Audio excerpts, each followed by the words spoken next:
en promulguant la 5e République togolaise, ce après le vote à l'unanimité par les députés togolais le 19 avril 2024, le président Faure Gnassingbé relance le débat sur le premier président de la 5e République pour lui succéder. Qui sera le successeur du président Faure Gnassingbé? La nouvelle constitution togolaise est promulguée par le président Faure Gnassingbé depuis le 6 mai 2024. La promulgation de la 5e République fait passer le Togo du régime présidentiel au régime parlementaire. Ce régime, faut-il le dire, est plein d'avantages. La mise en place des nouvelles institutions sous la 5e République conduira dans les prochains jours et semaines, la désignation du successeur de l'actuel président Faure Gnassingbé. Le successeur sera donc le premier président de la République sous ce nouveau régime. Ce sera un autre jalon historique dans la marche du Togo vers une gouvernance plus inclusive et démocratique. La question de la période transitoire et non-rétroactivité de la loi. De l'avis de plusieurs spécialistes et de politique,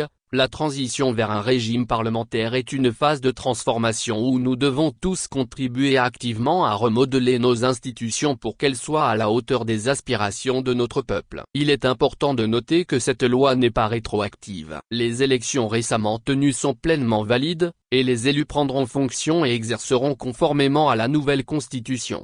L'entrée dans la 5e République, autrement dit le régime parlementaire, intensifie la représentativité du gouvernement, assurant que les décisions prises reflètent fidèlement la volonté du peuple togolais. Il permet aux citoyens de participer directement à la prise de décisions politiques et de s'assurer que leurs intérêts sont pris en compte et d'avoir une plus grande influence sur le gouvernement et les politiques publiques.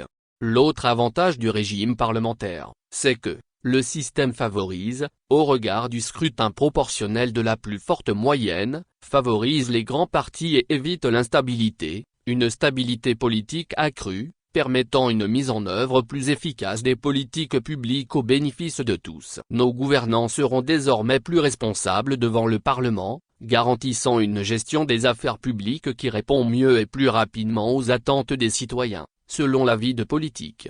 Le régime parlementaire offre la flexibilité nécessaire pour adapter rapidement nos politiques aux défis. Il faut préciser que la transition vers un régime parlementaire marque un tournant dans la gouvernance du pays, accompagnée de l'émergence de la fonction de président du Conseil et de la création d'un Conseil d'État. L'officialisation de cette nouvelle loi constitutionnelle paraîtra prochainement dans le journal officiel de la République togolaise.